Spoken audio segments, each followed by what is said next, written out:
여러분 평안하십니까? 오늘도 말씀과 함께 주님의 은혜 가운데 거하시기 바랍니다. 오늘 말씀은 잠언 27장입니다. 말씀 묵상입니다. 잠언 말씀은 인생을 사는 지혜를 우리에게 가르쳐 주는데요. 먼저 1절을 보겠습니다.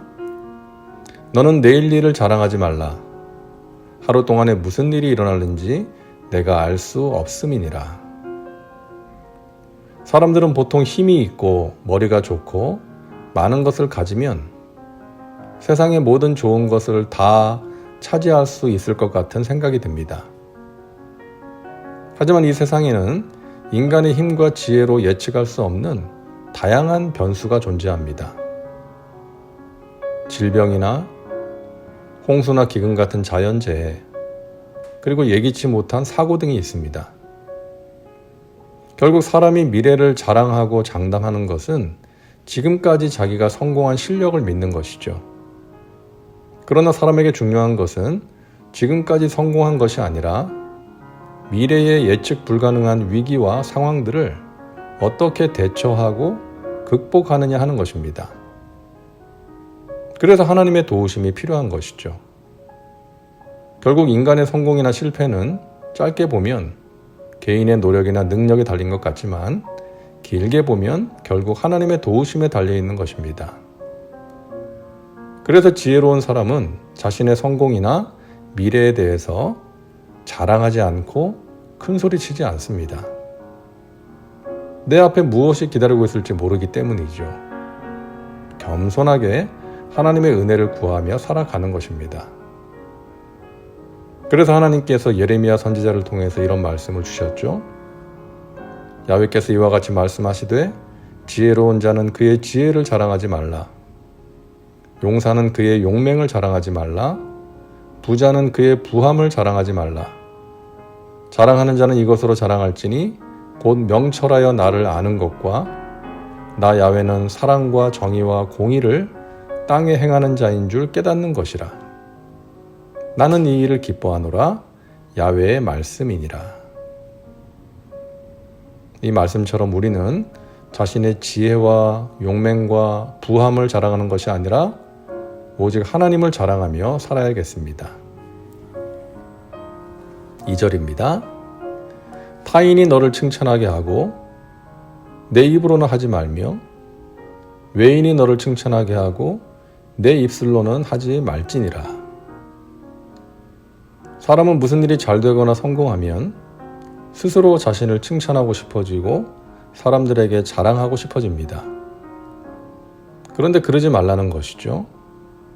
자신의 입으로 자신이 한 일에 대해 칭찬을 하면 다른 사람이 볼 때 겸손하지 못하게 느껴질 수 있고 유치하다는 생각을 할 수도 있습니다.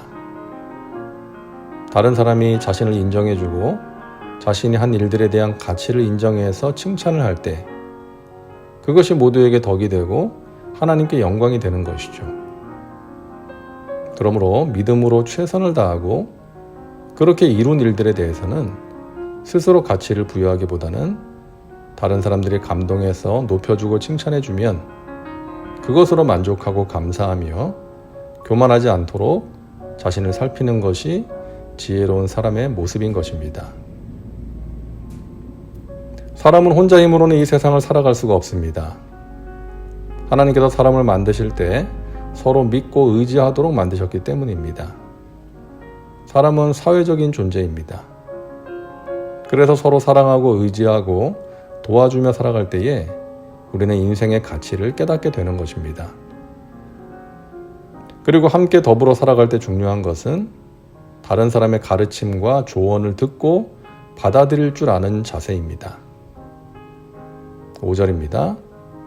면책은 숨은 사랑보다 나으니라. 자, 여기 면책과 숨은 사랑이 나오는데요. 면책은 다른 사람이 나에게 무엇이 잘못되었는지를 가르쳐주는 것을 말합니다. 숨은 사랑은 뒤에서 사랑해주고 용납해주는 것을 말합니다. 누군가가 나의 길을 적극적으로 가르쳐주고 나의 잘못을 교정해주는 면책과 뒤에서 묵묵히 지지해주고 말없이 사랑해주는 숨은 사랑, 이 두 가지가 모두 필요한 것이죠. 그런데 많은 경우에 누군가가 나에게 무엇이 잘못되었는지를 말해주면 기분이 나쁠 수 있습니다. 하지만 그 사람이 어떤 사람이냐에 따라 달라질 수 있는 것이죠. 나의 잘못에 대해 말해주는 사람이 정말 믿을 만한 사람이고 나를 사랑하고 진심으로 나를 위하는 사람이라는 신뢰 관계가 형성되어 있다면 나의 잘못에 대해서 말해줄 때 받아들일 수가 있는 것입니다. 그런 사람이 필요하다는 것입니다. 요즘 멘토라는 표현을 많이 쓰는데요. 그런 존재, 나의 길을 이끌어주고 나의 잘한 것과 잘못한 것을 허심탄회하게 말해줄 수 있는 사람, 그렇게 해줄 때 내가 기꺼이 받아들일 수 있는 그런 사람이 필요한 것입니다. 6절입니다. 친구의 아픈 책망은 충직으로 말미암는 것이나 원수의 잦은 입맞춤은 거짓에서 난 것이니라. 친구의 아픈 책망과 원수의 잦은 입맞춤, 무슨 의미인지는 다 아실 겁니다. 위에 5절과 연결되는 내용이죠. 진정한 친구라면 한순간만 기분 좋게 하는 말만 하는 것이 아니라 친구를 위해서 진심 어린 충고를 해주는 것이죠. 하지만 원수는 그 사람이 어떻게 되든지 상관하지 않기 때문에 듣기 좋은 말만 하는 것입니다. 우리 인생에 도움이 되는 것, 진정한 도움이 되는 것은 아픈 책망입니다.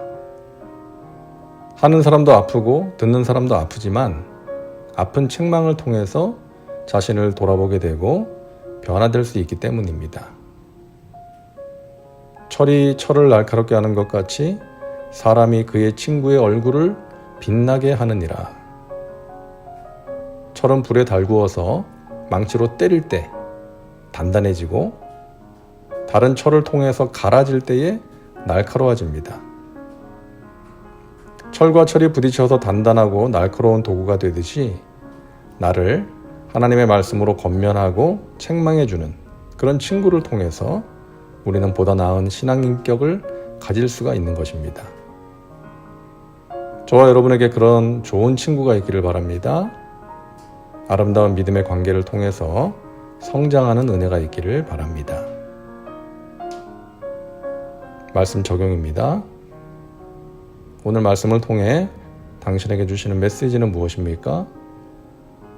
자신과 삶의 현장에 구체적으로 적용하시기 바랍니다. 이제 기도합니다.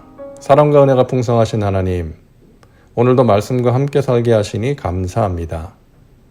좋은 인간관계를 통해서 우리가 성장하기를 원합니다. 좋은 사람을 만나는 복을 주시옵소서. 그리고 우리가 먼저 누군가에게 좋은 사람이 되게 하여 주옵소서. 서로가 진심으로 권면하고 서로를 세워주고 성숙의 길로 함께 나아갈 수 있도록 도와주는 그런 존재가 되게 하옵소서. 예수님의 이름으로 기도하옵나이다. 아멘. 오늘도 말씀과 함께 은혜 가운데 거하시기 바랍니다. 여러분 사랑하고 축복합니다.